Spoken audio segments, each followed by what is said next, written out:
Pemirsa, kita akan memasuki Habar Nang Panambayan.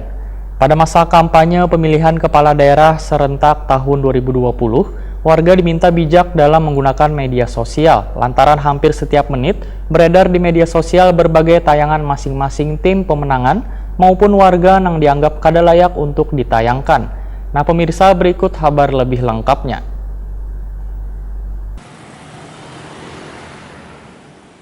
Pada masa kampanye pemilihan kepala daerah serentak tahun 2020, warga diminta bijak dalam menggunakan media sosial. Karena sejak ditetapkan sampai 6 hari masa kampanye pasangan calon kepala daerah di Kalimantan Selatan, hampir setiap menit beredar di media sosial berbagai tayangan masing-masing tim pemenangan maupun warga yang dianggap kada layak ditayangkan. Demikian dipadahkan Ketua Jaringan Pendamping Kebijakan Pembangunan Provinsi Kalimantan Selatan, Winardi Setiono. Waitakoni Prima TV tengah hari Kamis 1 Oktober 2020. Dalam masa pilkada serentak tahun 2020, diakui Winardi Setiono, masing-masing relawan wan pendukung maupun pengusung ingin memenangkan calon-calonnya, sehingga muncul berbagai cara dilakukan, baik secara bersih maupun black campaign.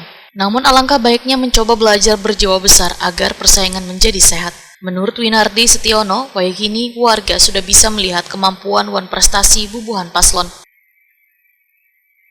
Menjadi warga yang berjiwa besar.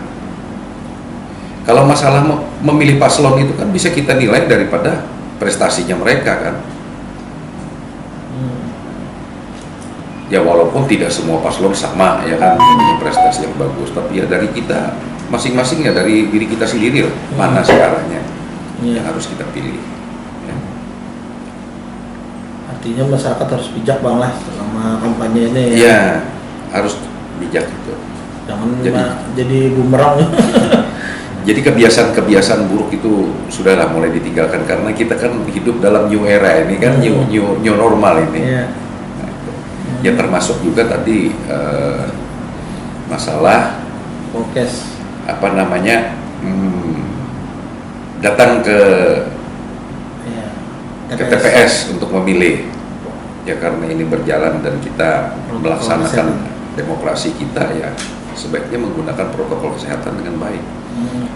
Mau berangkat cuci tangan, pulang ke rumah cuci tangan, tapi waktu keluar rumah itu masker jangan dilepas. Saya rasa aman itu sudah, nggak apa-apa kok. Jadi jangan gara-gara COVID lalu tidak turun mencoblos, itu jangan. Selain itu, Winardi Setiono juga menyoroti kenetralitasan aparatur sipil negara. Karena sesuai dengan undang-undang, ASN harus bersikap netral, jangan memihak pada salah satu pasangan calon. Sesuai dengan undang-undang, ya kan, untuk seluruh ASN itu harus bersikap netral, ya. Jangan nanti ikut ke kiri dan ikut ke kanan. Itu sebuah pembelajaran yang kurang baik terhadap masyarakat.